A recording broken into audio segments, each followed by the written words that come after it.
Assalamualaikum warahmatullahi wabarakatuh. Selamat datang kembali pada anak-anakku kelas 10 IPS. Kita bertemu lagi di mata pelajaran ekonomi. Nah, untuk pertemuan kali ini, jadi Ibu akan membahas mengenai ulangan yang sudah kemarin kalian kerjakan ya, yaitu ulangan bab 7 manajemen. Nah, ini dia ulangannya.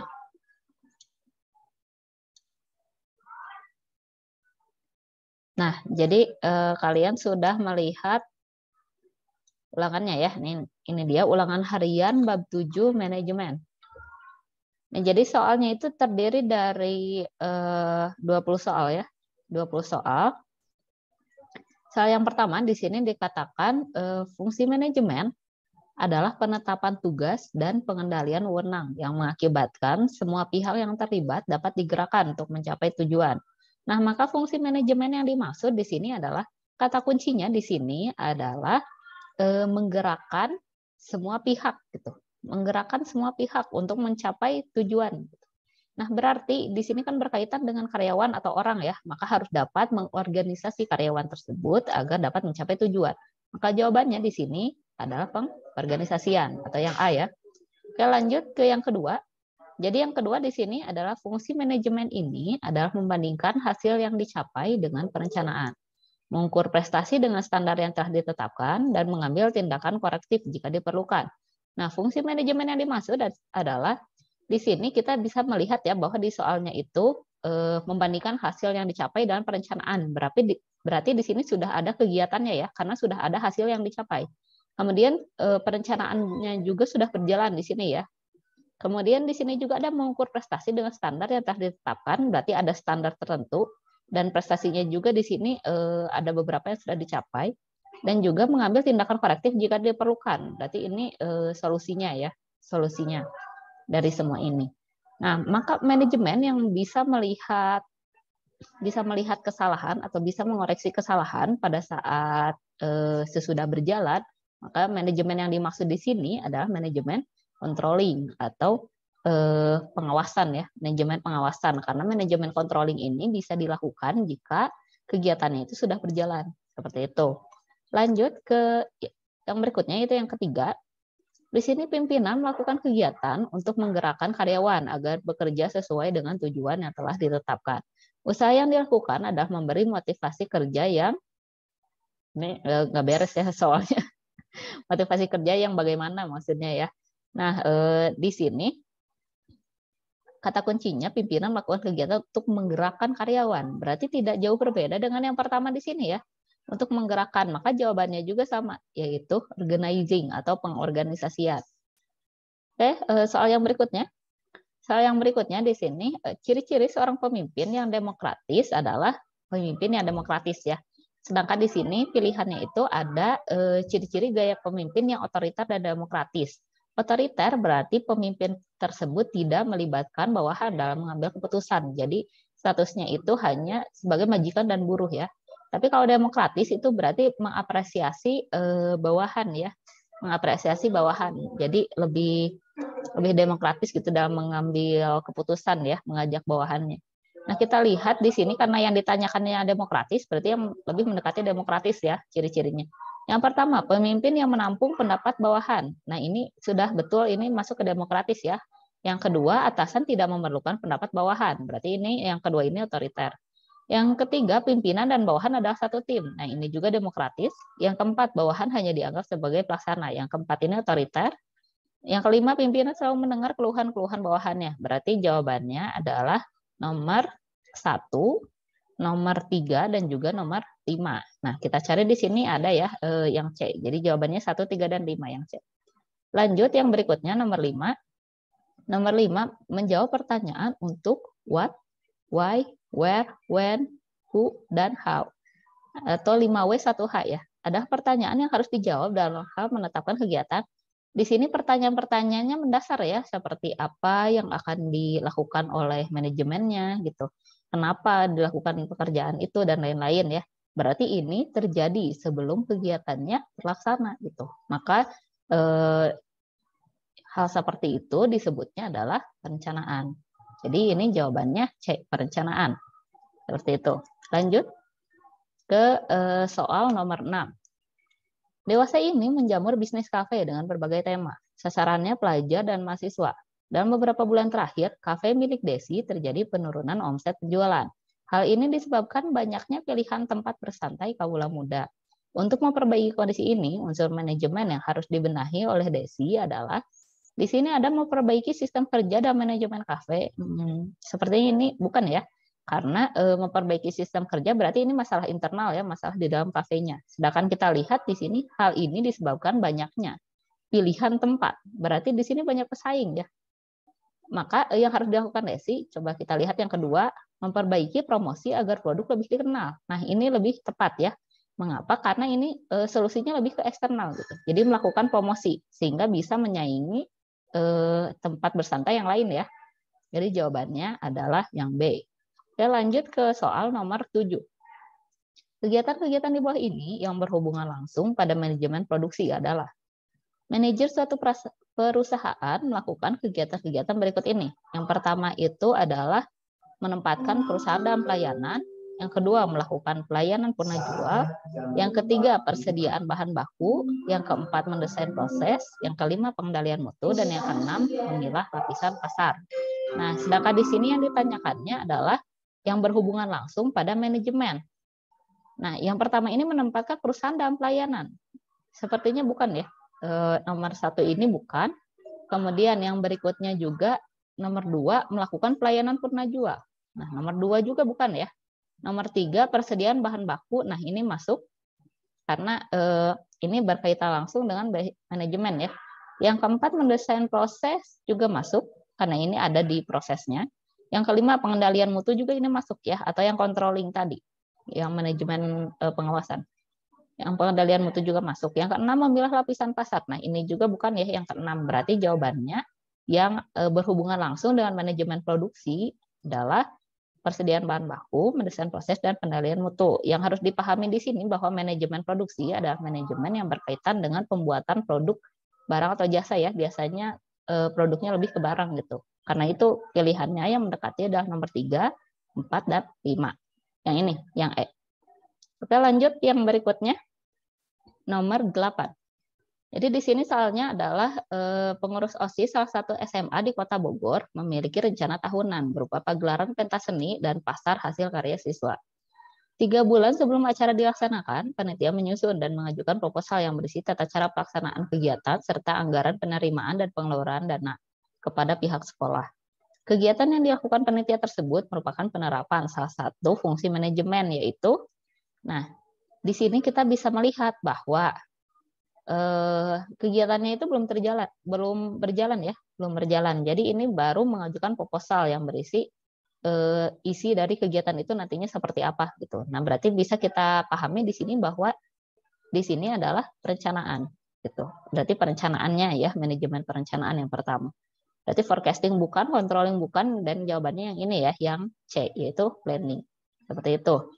Lanjut, ini sudah nomor berapa ya? 6, 7, 8, berarti yang ini nomor 9 ya, yang Ibu Tuti. Nah, Ibu Tuti memiliki keahlian dan inovasi dalam memadukan desain baju kebaya dengan detail akrilik bebatuan ala nature. Hal ini yang menyebabkan tampilan baju kebaya tampak unik dan sangat menarik sehingga meningkatkan omset penjualan. Ibu Tuti merupakan orang yang tepat melakukan kegiatan manajemen di bidang operasional atau produksi kurang ya. Kemudian yang berikutnya di bidang keuangan kurang juga karena ini tidak ada kaitannya dengan keuangan, deskripsi di atas. Kemudian di bidang personalia juga bukan ya, karena personalia berkaitan dengan manajemen yang berhubungan dengan karyawan atau pekerja ya. Yang berikutnya di bidang pemasaran. Nah, di bidang pemasaran ini yang paling mendekati itu yang ini ya. Dari deskripsi di atas itu yang paling berhubungan itu yang ini, pemasaran. Mengapa? Karena di sini kata kuncinya sehingga meningkatkan omset penjualan. Kenapa bisa meningkat? Ya tadi karena kebayanya tampak menarik dengan dipadukan dengan detail akrilik bebatuan. Jadi Ibu Tuti ini cocoknya di pemasaran seperti itu. Maka jawabannya nomor 9 adalah D. Lanjut nomor 10.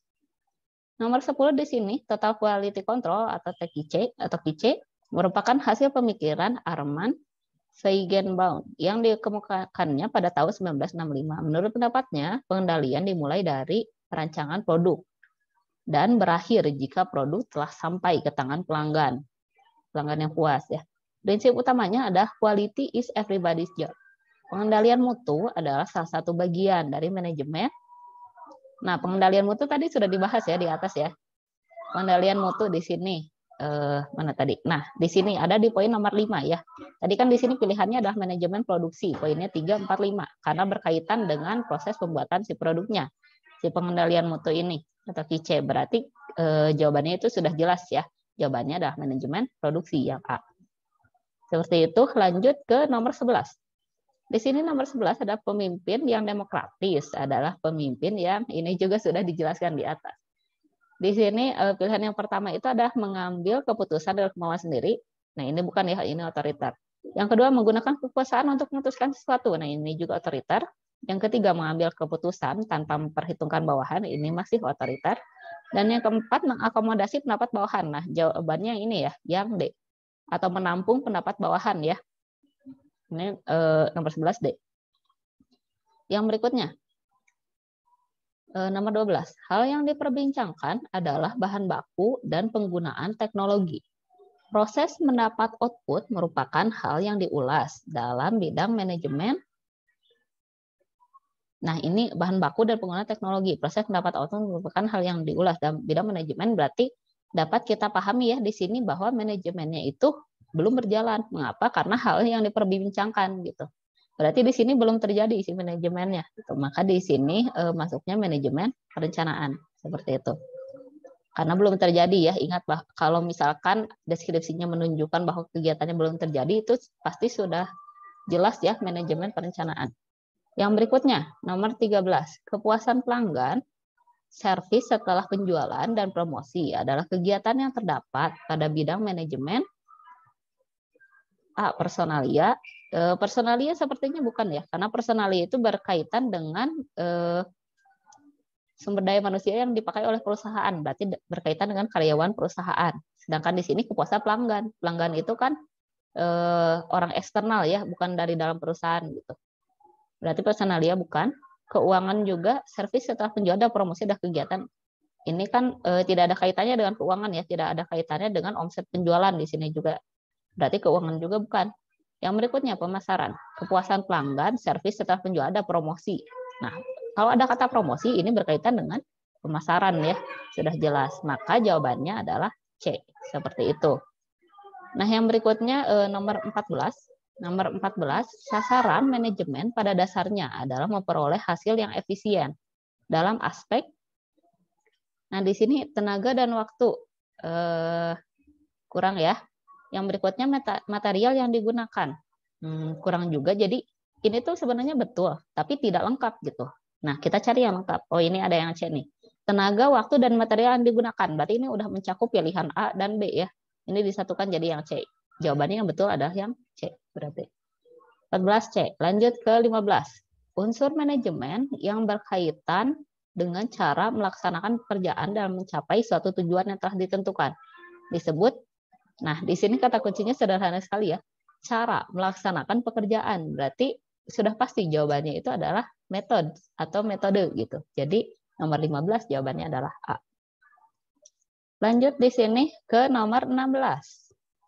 Sebagai manajer sebuah perusahaan, Pak Budi melakukan beberapa kegiatan, antara lain seleksi calon karyawan, memutuskan posisi jabatan yang relevan dengan latar belakang keahlian dan pendidikannya, serta memperhatikan kesejahteraan para karyawan. Pada kasus ini, kegiatan yang dilakukan Pak Budi termasuk dalam bidang manajemen. Nah, ini sudah dibahas di soal-soal yang di atas tadi ya. Jika manajemennya berkaitan dengan karyawan perusahaan, maka ini disebutnya adalah manajemen personalia. Nah, personalia ada di pilihan yang D. Maka nomor 16 jawabannya D. Lanjut, yang berikutnya. Berdasarkan uraian tersebut, yang termasuk tugas pokok manajer keuangan di sini. Kita lihat ya, tugas pokok manajer keuangan berikut ini merupakan kegiatan yang dilakukan oleh manajer. Yang pertama, mengatur keseimbangan likuiditas dengan rentabilitas. Ini sudah betul ya. Jadi likuiditas itu ya pemasukan keuangan gitu. Nomor 1 betul. Nomor 2 mengelola sumber-sumber dana. Ini juga betul ya, karena di sini manajer keuangan tulisan. Yang ketiga, melakukan segmentasi dan targeting. Nah, ini kurang tepat ya. Ini tidak ada kaitannya dengan manajemen keuangan. atau manajer keuangan. Yang keempat, menjaga perusahaan agar tetap solvable. Nah, ini juga ada kaitannya dengan keuangan atau tetap stabil ya, tetap solvable gitu. Jadi jawabannya kalau kita lihat dari sini 1, 2, dan 4 gitu. 1 dan 4. Kalau 5 kan ini manajemen personalia. Kalau 6 kan ini manajemen produksi ya. Berarti pilihannya adalah 1, 2, dan 4. Nah, jawabannya yang ini 17B. Lanjut yang berikutnya. Berikut ini yang bukan termasuk dalam kegiatan perencanaan adalah menjelaskan kebijakan yang ditetapkan gitu. Berarti yang A ini udah termasuk bukan perencanaan. Mengapa? Karena di sini sedang berjalan, sedang dilakukan prosesnya. Sedangkan kita tahu bahwa perencanaan ini berarti kegiatannya belum berjalan. Jadi jawabannya 18A. Lanjut ke 19. Di sini istilah marketing mix dalam pemasaran meliputi kegiatan apa gitu. Jadi marketing mix ini disingkatnya menjadi 4P ya. 4P. Jadi price, produk, place, dan promosi gitu. Nah, kita translate aja ke bahasa Indonesia, itu produk, harga, tempat, dan promosi. Maka jawabannya 19 adalah A. Lanjut ke nomor 20. Berdasarkan pernyataan di atas, maka yang bertugas sebagai, ini pernyataan di bawah ya maksudnya, dasar pernyataan di bawah, maka yang bertugas sebagai manajemen pemasaran di perusahaan yaitu, nah kita lihat pernyataannya, pernyataan yang pertama, Ibu Sinta mempunyai tugas sebagai pengatur dan mengkoordinasikan pemakaian sumber daya secara efektif dan efisien dalam rangka menciptakan atau menambah nilai guna barang atau jasa. Ini bukan tugas manajemen pemasaran ya, karena di sini mengkoordinasikan pemakaian sumber daya. Berarti ini lebih ke manajemen produksi atau pengorganisasian. Nah, yang berikutnya, yang kedua, Pak Irwan bertugas sebagai pengumpul, pencatat, penganalisis, dan pelapor keuangan perusahaan sebagai bahan pengambil keputusan. Bahan pengambilan keputusan. Nah, ini juga bukan. Karena di sini Pak Irwan lebih ke bagian manajemen keuangan ya. Yang berikutnya, Pak Budi bertugas pada bagian perencanaan, pengorganisasian, dan pengawasan terhadap tenaga kerja perusahaan sehingga efektif dan efisien. Pak Budi juga bukan, ini nggak ada kaitannya sama pemasaran ya. Lanjut ke Ibu Tina. Ibu Tina bertugas menangani penetapan harga, promosi, serta distribusi barang dan jasa hingga memberikan pelayanan penajuan. Nah, ini bisa kita lihat di sini ada kata promosi lagi ya. Yang namanya promosi ini pasti berkaitan dengan pemasaran. Maka jawabannya ini nomor 4 atau Ibu Tina. Nah, di sini Ibu Tina ada ya D. Maka jawaban nomor 20 itu D. Nah, jadi itu dia pembahasan mengenai bab 7 manajemen. Terima kasih yang sudah menonton video ini. Semoga kalian paham ya mengenai isi dari ulangannya dan juga materinya. Sekian saja. Terima kasih. Wassalamualaikum warahmatullahi wabarakatuh.